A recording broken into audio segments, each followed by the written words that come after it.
Yeah, I just wanted to give a personal perspective on the twin flame journey now that mine is over. You know what I'm saying? In the past is done. I just wanted to give a personal perspective on what I believe it is. You know what I'm saying? What it was in my life, you know, because maybe somebody else can resonate with it, right? Maybe somebody else is in the middle of it and it's, you know, causing them pain and causing them heartache, you know what I'm saying? Or they're confused about it, you know what I'm saying? You know, I think what I found out is that I perceive my twin to be a literal mirror of what I needed to feel for myself on the inside, right? She was a literal mirror of my personal love, the love of myself, right? She was a literal mirror of who I truly was, right? And who I couldn't see that I was, right? So she was a mirror of my true self, you know? And the more I wanted to be with her, the more she became unattainable, you know what I'm saying? And it's not unattainable in the sense that she was a fucking enigma. She was unattainable because it wasn't for me to attain, right? The relationship was not for me to attain. The relationship was for me to see myself, right? And I talk a lot about self-love and self-growth and things like that. And it's because that's what the journey is here, right? You're journeying to yourself, you know? And so when I was off of a path, when I was in a stage in my life where I wanted to not be here anymore, right? That person came in and lit my flame again, right? That person came in and showed me who I was again and gave me a reason to want to live again, right? And the reason wasn't what I thought at first. The first reason I thought I wanted to live was because I wanted to be with her, right? That's how it was. But then as I went on and realized, you know, as I started to love myself, I realized that that's not the point of it at all. You know, the more I wish to be with her, the more I wish to you know, reconcile with her or just have a conversation, the more I, you know, fell into heartache, the more I fell into this cycle of depression, not depression, but just sadness, just like yearning, you know what I'm saying? Yearning for something that, you know, was not mine. You have free will in this world, and you can choose, you know, you can pick and choose whether you want to be, who you want to be with or who you don't want to be with and things like that. And I had so much love for this person. I was like, I couldn't see the choice. I couldn't understand why. I was like, there had to be a reason why. Because I know she felt it too, right?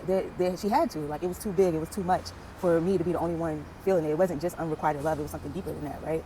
But it was one-sided, you know? And I realized it was one-sided. And I'm not no, like, needy type of person where I need to be, you know, with somebody. I need somebody constantly. That I'm not that type of person at all. But I could not stop thinking about her, right? And it was constant. It was like every minute of the day. Like, I could not stop thinking about her. I couldn't stop thinking about how she was doing. That I couldn't stop hoping that she was doing well. Like, I could not bring myself to stop thinking about her. And I tried hard. I tried to focus on everything else. I've tried to focus on, you know, building myself up and focus on other things. But I could not get this person out of my being. Like, I couldn't shake her, you know? And it wasn't like I was constantly reaching out to her or anything, or spent my life, like, put my life on hold because of my feelings or anything like that. It was just like, it was constant heartache for years, right? And I think I reached out to her like twice within a couple of years. And it was just, the first one was no response, and then the second was just, nothing. It was like, just nothing at all. But it was, I had to realize that this person don't give a fuck about you. You know what I'm saying? That it was all for me. You know what I'm saying? It's not like, and whatever she felt on the inside, whatever, it just didn't flesh out. It didn't come into being, you know? And maybe it wasn't supposed to, you know what I'm saying? It's not like she's a bad person for any of it. It's not like, she didn't step up to the plate or anything like that. She made a choice, right? She made a choice, and she didn't choose me, you know what I'm saying? But that choice led me to choosing me, you know what I'm saying? Because it was something that ignited in me that was leading me towards myself, you know? So everything that goes on in life is for you, right? Everything that goes on in your life is for you. And my little twin flame journey was a harsh lesson. I tell you, like, it was just pain, more pain, like, but it was like, once I realized, like, that I could provide what I was looking for, you know what I'm saying? That's when it started to let up, right? That's when I started to realize, I need to just let everything go, you know what I'm saying? I still think about this person, but the desire is gone, you know what I'm saying? There's no desire to meet up with her or to reconcile things with her, anything like that. It's because, the choice was made, you know what I'm saying? The choice was made, and the choice was made on my end to start to love myself and to figure out who I was, you know what I'm saying? And I was constantly asking God, please help me forget about this woman. Help me, let her go. Let me not feel, love for her anymore. Because it wasn't like I could hate her. I couldn't think any bad thoughts about her. Like, it was like I wasn't mad. I couldn't get mad. Like, I don't know what it was, but I was praying, like, let me forget about her. Please help me to forget about her, because it's not fair, you know? And nothing that I was getting into was a comparison to what I felt for this person. Like, and it didn't make sense to me, you know what I'm saying? I was like, how can I feel this way and it not make sense? And this person have so much bearing on my life, you know? I was like, how could she have so much bearing on my life if she's not even here, you know? She's not even showing up. But it was like, you know, I could feel her energetically. And I know that sounds dumb to some people who are not tuned in. I mean, it sounds weird. It sounds weird. And, you know, this is not a video that I want to put out. This is a video that I was, you know, led to, you know what I'm saying, to put out. It's nothing that I want to share with anybody or anything like that. But I was called to do it, you know what I'm saying? And sometimes that happens. So you got to just do what you got to do. So that's what I'm doing. You know, and I didn't want to say anything because unrequited love is embarrassing. It's not just embarrassing, like, on the surface level. It feels shameful, you know? It feels embarrassing to the soul because, you know, you really are all in for somebody and literally can't think of nothing bad about the person, but they don't love you back. You know what I'm saying? It's not requited. It's they don't give two fucks about you. You know what I'm saying? They don't care. There's nothing there, you know? So it's like, you know, you feel delusional, you feel stupid, you feel crazy because you're just sitting there battling with yourself. You're sitting there just like having this love and not knowing where to put it, you know? But I think that's it, you know, that feeling of not knowing where to put it is that you start putting it in yourself. You know what I'm saying? That's what it was for me. I didn't know where to put it. I had so much love. It was almost tangible. Like, I could feel it in my chest. It would just have my heart pounding. And I had to redirect all of that feeling to me. I had to look towards me because the pain was so great that it was like I couldn't hold it. You know what I'm saying? I didn't know what to do with it. But you know, it was there, you know. The love itself was not painful, but the fact that the other person doesn't love you back is painful, right? The fact that you feel that there's, you know, it's a twin flame, right? So you feel this other person so deeply, so greatly, but they're not there. You know what I'm saying? They might be there in spirit. You know, you might have a connection with them from past lives, all of that. Like, but physically, in this world, in this 3D plane, they're just not there. You know, physically, mentally, none of it. You know, they're just not trying to hear from you. Period. But that imbalance is powerful. You know, that imbalance gave me strength because it was like I was able to go from a state of complete loneliness, right? Because this person did help me in a time where I was going through with myself, where I hated myself. They did give me that reason to live. They did give me that desire to keep going, that desire to want to live, right? But after that, like, you know, and then that desire turned into me wanting to live for this person, right? That's the evolution of it. It was like me not wanting to live, met this person, sparked my desire to live and be better for them, so they didn't constantly look down on me, you know what I'm saying? So I could be something that they would want, you know, that's saying somebody who they would want to be with. And then it grew to, you know, that person still didn't show up. Contact them a year later, they still didn't show up. And then it turned into me showing up for myself, you know what I'm saying? Because I had to experience that grief all over again. So I had the grief and the heartache, the nervousness, but still that love was there. But then again, I had to relive that and that grief and that heartache. And then finally, I came to myself, right? Came to a place myself where I was able to love myself, you know? Because I was carrying this great love, so I switched it around, turned it inward, right? And as I was doing that, I became stronger, right? Things kept coming my way, but I became stronger, and I became my own best friend, you know? So that loneliness just turned into being alone, you know? It was no longer the feeling of loneliness, you know what I'm saying? Because at that time I realized, like, nothing can hurt me greater than this, you know? I loved her more than anybody in my life. You know what I'm saying? I loved her more than every and anybody in my life, right? And so when that didn't come through, I turned that love to me, and now I love me more than anybody in my life. You know what I'm saying? I love me the most, you know? And so, so I'm pretty sure that was the point, right? So for me to start to love myself, for me to start to take myself seriously, for me to start to come into my own and know my own beauty, know my own power, know my own, you know that I don't need any validation from anybody else, right? And that relationship does not make me or break me, you know what I'm saying? But to know that, you know, I'm cool, I'm whole, I'm complete in myself, you know?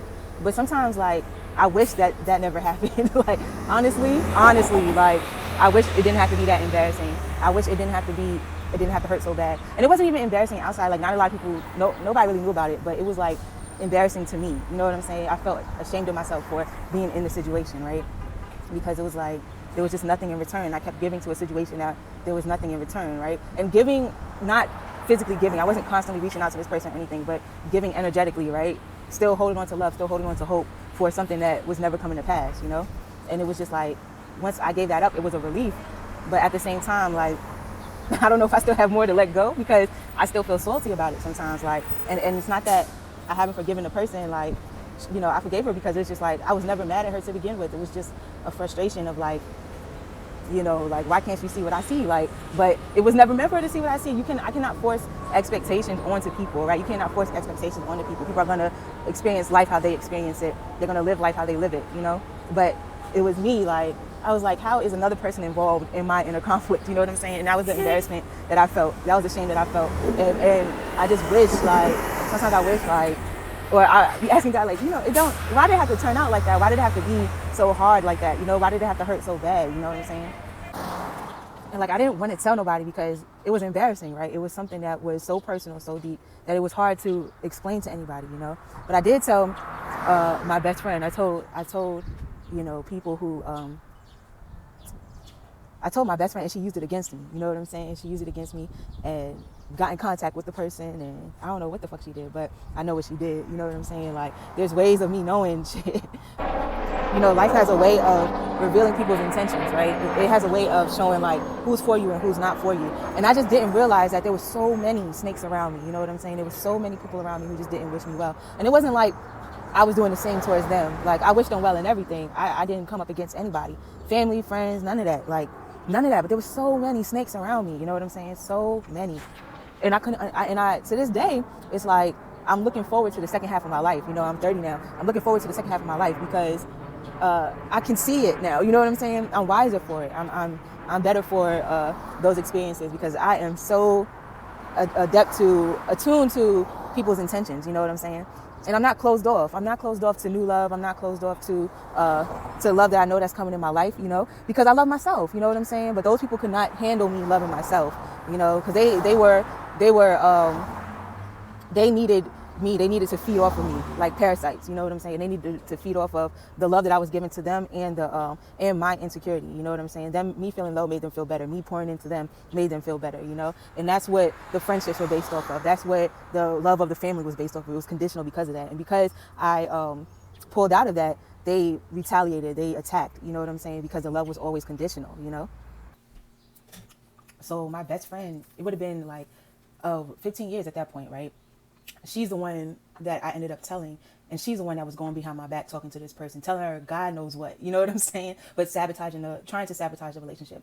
But the thing is, like, I forgive her for it, right? Who knows what she was feeling? I don't know. I really don't care. But at the same time, the other girl, right? The girl, if she really loved me, right? If she really understood me, then she would have talked to me about it, right? She wouldn't have gone along with this person sneaking behind my back talking to her. You know what I'm saying? Because when we love somebody, when we are really intentional about loving somebody, you're going to be upfront with them. You know what I'm saying? If we want to, we will find a way. You know what I'm saying? So going around sneaking behind people's back and trying to get a one up on them or trying to scope them out, fill them out, that's not love. You know what I'm saying? And that's what I realized I don't deserve.